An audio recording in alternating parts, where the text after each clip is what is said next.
This is tape number 6, Ray Lindwall. Ray, we'll just finish up on the 1948 tour, if that's okay. Some of the personalities and some of the highlights of the tour. Don Bradman's last innings. Well, that was disappointing for him and all of us. He only had to go out there and get 4 runs, I think, to have an average of 100. But I don't think he was thinking of that at the time. But what happened when he went out to bat, the English side all gathered around him and gave him 3 cheers, which is the first time I've ever seen it done. I think it's been done in a copy fashion since, when some other chaps are retired since, but that was the first time it ever happened in that period. And it was a fantastic, the crowd all cheered, and Bradman must have been upset, and he probably had tears in his eyes when the second ball he was bowled by Hollies. But we don't know that. But that was sad to see him get out for duck in his last match over in England. But it happens. Had you not bowled so well in that first innings, then chances are he might have got a second innings. Yes, that's true. Well, we batted well as well. We got a lot of runs, and we didn't have enough. They didn't get enough to worry us. But that's true. He could have got a century in the second innings, which he normally did if he didn't get one in the first innings. But he was a great personality, of course, and he made our tour the most famous tour that I've been on, and he made it because we were invited to places that we were never invited since. I've been over there with 2 other cricket tours, and it was never the same as the first one. What sort of places? Well, the high officials, government officials, and people always wanted to take us somewhere and put on parties for us, and functions and lunches and dinners, and it was just one complete. We were there for 2 weeks practicing before we started cricket, and after practice we'd go to lunch, and also after practice we'd go to dinner. So it was just a lovely time. And we met all the people over there, famous people, at every function we went to. And the most famous of all, of course, was, excuse me, we were invited to Balmoral Castle when the royal family was there, and there were about 40 or 50 royal family people there with the King and Queen and everyone. And it was a special day put on by them that we could ask them questions without staying on the protocol business. And when you meet anyone in the royal family, you have to wait for them to ask you a question and you answer it. But in this case, we could go around and ask them any question we like, or talk to them anyhow we like, as long as we were respectable. And we did that, and it was a wonderful day. It was very cold, as you could see in a photo when Bradman had his hands in his pockets talking to the King, and the only reason the King didn't have his hands in his pocket, he didn't have any, he had a kilt on. It was so cold. And that is where I also lost my overcoat. Keith Miller and we lost our overcoats at Balmoral Castle, out of bus. And we think that the 2 young royal kids got it, because I'm sure that the staff wouldn't take it. And when I put the claim to the insurance at the Royal Insurance Company of England, they said, "Where'd you lose it?" I said, "Balmoral Castle." They said, "Oh, don't worry about that, we'll fix it up." They thought I was joking, but I wasn't joking. They still wouldn't put it down on the paper that I lost it at Balmoral Castle, or Keith Miller. But we eventually got the new coats. But that was the reason we had such a wonderful trip. Of course, those days I had dinners. Every county match you played, you had a dinner the second night of the match. You played the first day when you got there, and the second night you had a dinner with the clubs and other players, both teams mixing together.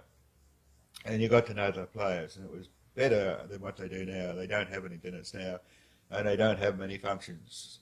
So I think we had a much better tour. And what was Bradman like as a skipper, as a leader, as a person? Well, he's the best skipper I've ever played under, and he's a very likeable bloke as far as I'm concerned. We're still good friends.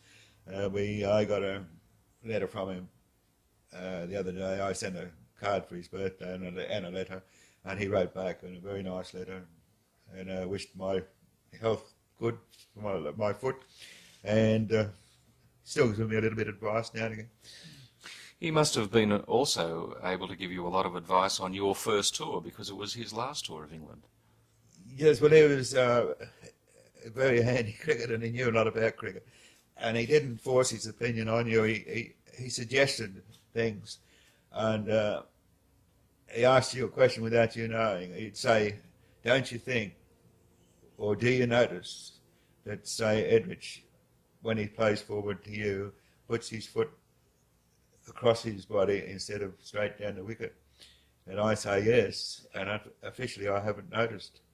And he said, "Well, that makes it hard for him to play a ball when you pitch it short of a length, he can't score off it." And I said yes, but I hadn't noticed it, but I continued to bowl like he told me to. He didn't, without him saying do this and do that. I knew that he was trying to tell me to bowl outside of off stump coming across his body. It's because he's put his foot down wrong and he wouldn't be able to play a shot. And I found out that was a great help to me when Bill Edrich came to the wickets, because he didn't point his toe down the wicket, he pointed it across, which upset his stroke making.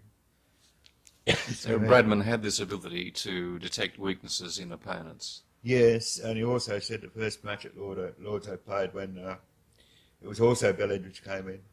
Bill Edrich wouldn't like this either, but he's not with us now.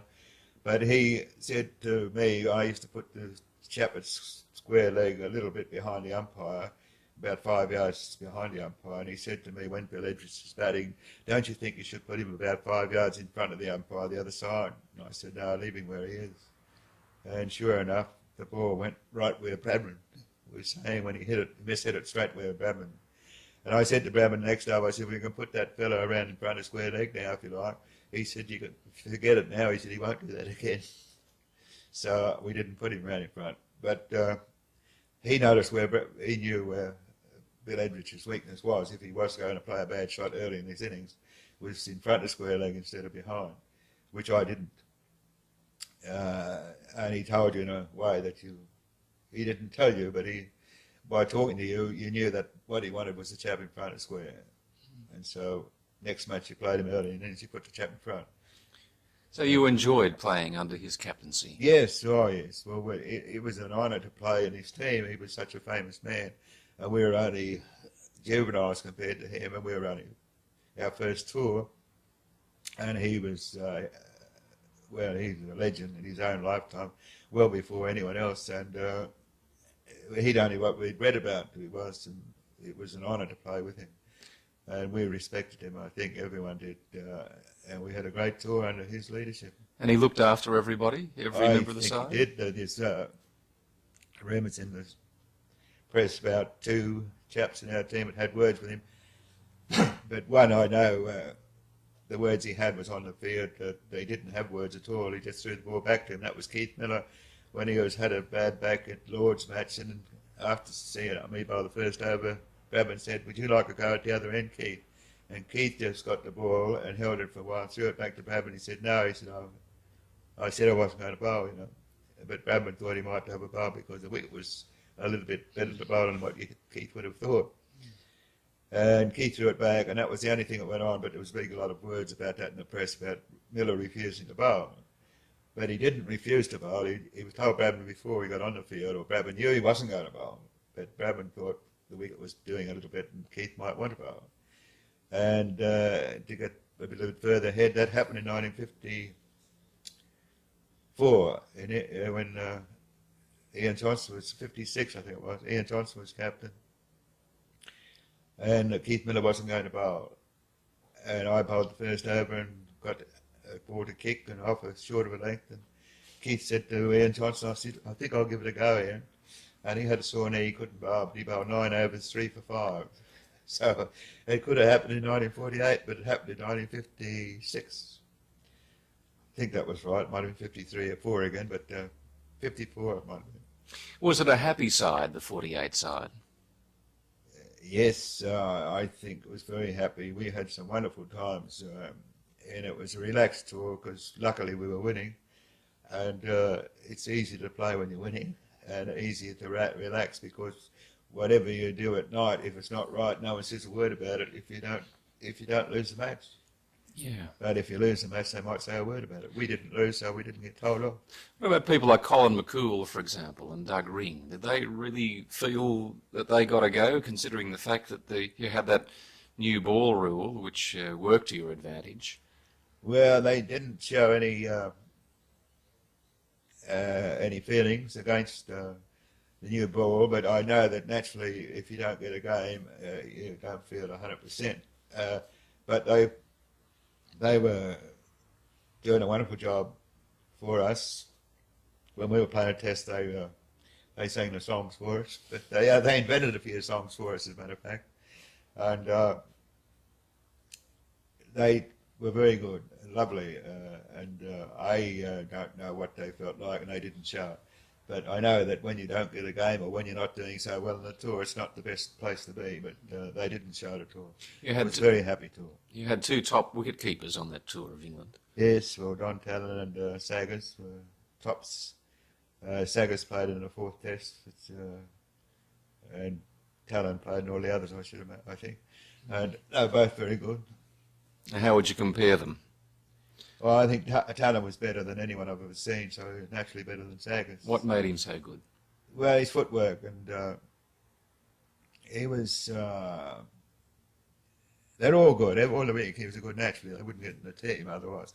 But Talon was just that little bit better. His footwork was fantastic, and he had a long reach too, and he picked up the balls. He took some fantastic catches on the leg side, which you don't see nowadays because they stand too far outside the off stump. They bowl differently. We used to bowl at the wicket, and they don't. They bowl outside the off stump. So the wicket keeper's got a better view of the ball now. So that makes them better. But Talon had to stand just behind the off stump. He used to stand behind the wicket, and he used to catch the ball either side, wide out. So he moved very well.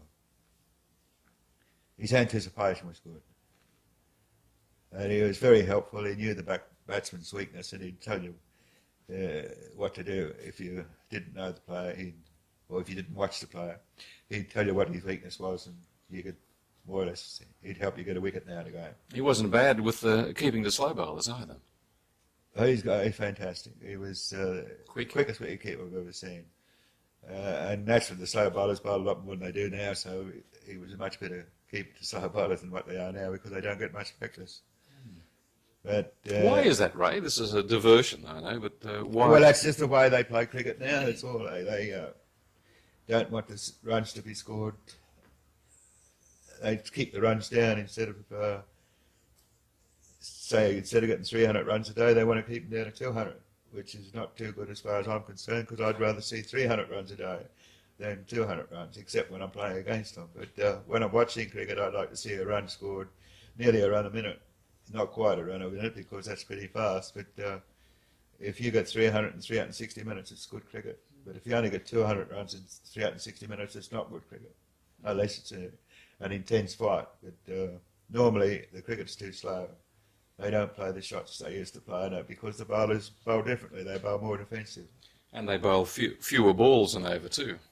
Well, fewer they bowl balls fewer an hour. balls in a day's play, yes. They bowl about 20 overs less. And what did you do? You in the days you were bowling an 8-ball over, how long did it take you to get through? Well, they say I took 4 minutes to bowl an 8-ball over. So you didn't waste any time, did you? No. Now they take a little bit longer.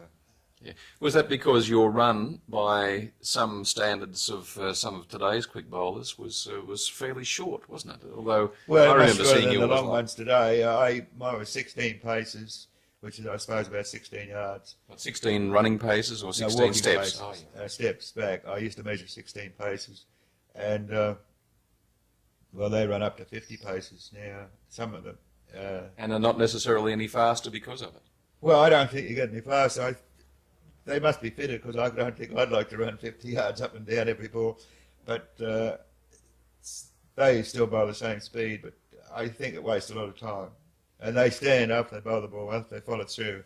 They stand and wait for the ball to be delivered back to them. But we never did that. We used to bowl the ball and turn around and walk back to our crease whilst the ball was being returned from the outfield, or unless there was a run out on. But when the ball was being returned, we were walking back to bowl the ball. So the tempo was a lot greater, wasn't it? I mean, there were Well, a lot more we balls. we didn't even think about bowling slow. And it happened to me once in my career that I was told I was bowling too fast, and that was in 1958, 59 when I wasn't bowling fast. So I wondered what the captain was saying to me. But he meant I was bowling too quickly, bowling the overs too quickly, not the ball. And he was trying to stop me from walking too quickly. He wanted to waste a bit of time, and I didn't know what he was talking about. Because he was about 5 yards away from me, singing out to me, 10 yards. As I walked past him, he said, "Slow down." And I thought he was being sarcastic because I wasn't bowling as fast as I used to. But I told him, I said, "I'm bowling my best." And he thought I was being rude, I thought. But he meant I'm bowling too quickly in the overs. I was bowling the overs in 4 minutes or something like that, and I should have been bowling them in 6 or 7 minutes, like the others were. That was in 58, 59. Ray, you came back from that 48 tour, and then there was a domestic season, and then the next tour was to South Africa. Yes. Can you remember that? Yes. Very nice trip. We like South Africa. We did very well over there as a players, and it's a wonderful place, really. It's possibly the best place to have a good time. The people look after you, and are very rich. And we were talking only about the English, mostly English descent with a few Dutch descent, but the coloured weren't allowed to mix those days, and we didn't notice that. We were only treated we treated the colours as the same as we would treat anyone, but they were not treated the same by the South Africans. But when we had them as caddies, we were good friends with them. Well, they're mostly young kids, and we used to give them things we weren't supposed to give them, like as far as shoes and socks and money was concerned. They're supposed to caddy for you for about sixpence for the round. Well, we used to give them 5, 6 shillings or something, which were a lot of money to them. And we used to give them shoes and socks and trousers, which was frowned upon by our friends, the South Africans. But they didn't say anything. But the tour was very good. We did very well, and it was all the matches were friendly. I'm talking about off the field. Sometimes on the field they weren't so friendly, but the cricket was very good, and I liked the country. I went back last year for a dinner over there for 2 weeks. We went over there and watched 2 cricket matches, and to me, it is just the same. It was a wonderful country. But they're helping the coloured, we coached the coloured over there, or we watched them being coached, and the coloured boys under 17. And I think that they were some of them very good cricketers. And we hope that they come back into the cricket very shortly. Who were the South Africans that impressed you, the South African test players? Well, Dudley Norse was the captain, and he was an older player, and he didn't do as well as his record showed. He was like Hammond. He was a little bit on the way down, I think, but he still batted beautifully. I think he got a score 100 against us somewhere. I'm sure he got 100, but in the test matches he didn't do as well as he should have. And his friend who opened up with him, he was a great player, but unfortunately he didn't do well at all. Just trying to think. It's Bruce Mitchell. Bruce Mitchell wasn't a success against us. They blamed us bowling bumpers at him. You tried to blitz him out, didn't you, in the But I game don't before know, the test? the match they bowled bumpers against him was a match I didn't play in a Johannesburg match, I think it was. And that was a good match, which we just won by a run or 2. And he didn't have a successful year against us. They put it down to the fast bowling, but I think he was just unlucky. He just didn't get any runs. And other batsmen opened up instead of him. He got, you can tell me his name. He was a very good player, and his brother was the bowler. Yeah, the Rowans, Athol and Eric. Yes. And the bowler Rowan, he was a very good bowler, but he hurt his knee in a match, the practice match, county match, what do you call it, provincial match, and he didn't play a test match. I think he may have played one, but he wasn't fit. Right. And he was a good bowler.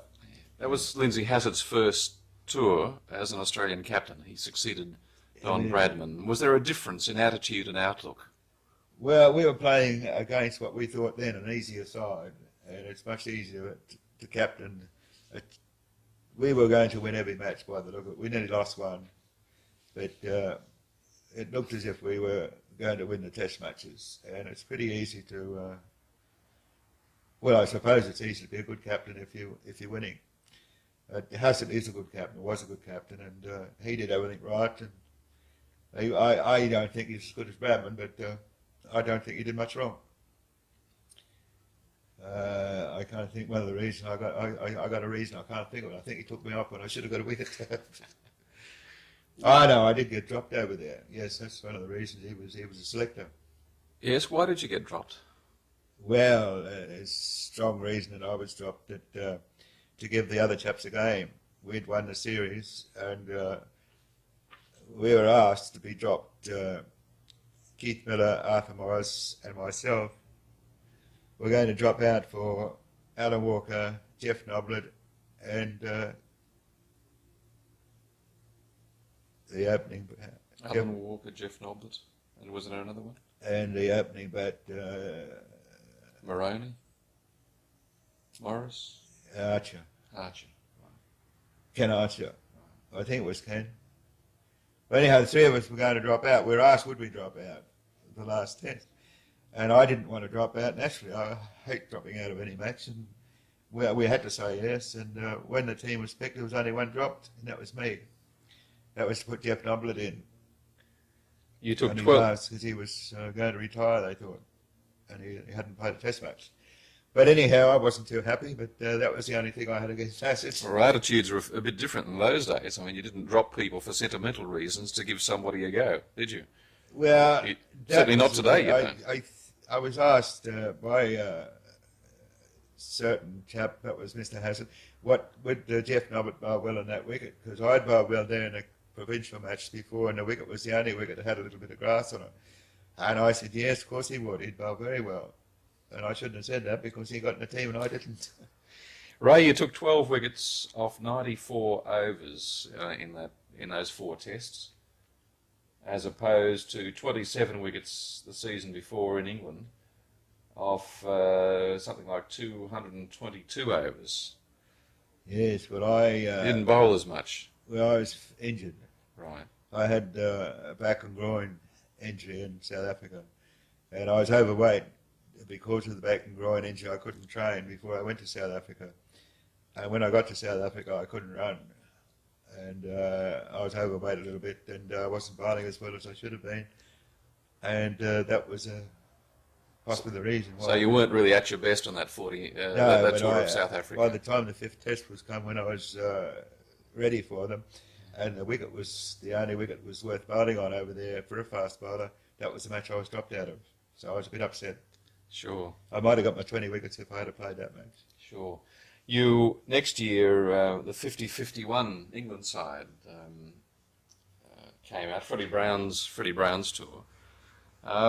Were you still plagued by injuries that year, 50-51, that season? Although you did play the full 5 tests. Yeah, I had that groin injury for quite some time. And I'm not sure, 50-51, I don't know whether that was upsetting or not. You'd have to show me the form. Yes, well, you did actually play the full 5 tests there in 50-51, and you bowled, 99 overs, 795 balls and took 15 wickets, so there were no spectacular figures like 5 or anything like that. I think 3 for versus England, 3 for 29 according to the record was your actual best, so in 50-51, you didn't cover yourself with glory exactly, did you? Well, did I play the 5 tests? Yes. Yes, you did. 99 overs you bowled in those 5 tests. That's not many overs, is it? No, it isn't many overs. And, well, in the following year against the West Indies, you bowled 154 overs. So that was, half as many again, and took 21 wickets in that, for 484. And then against the South Africans, the year after, you bowled 134 overs for 19 wickets. And then, of course, the 53 Tour of England. But I suppose at this stage, by fast bowling standards, you're 1950-51, you're sort of almost 30 years of age, aren't you?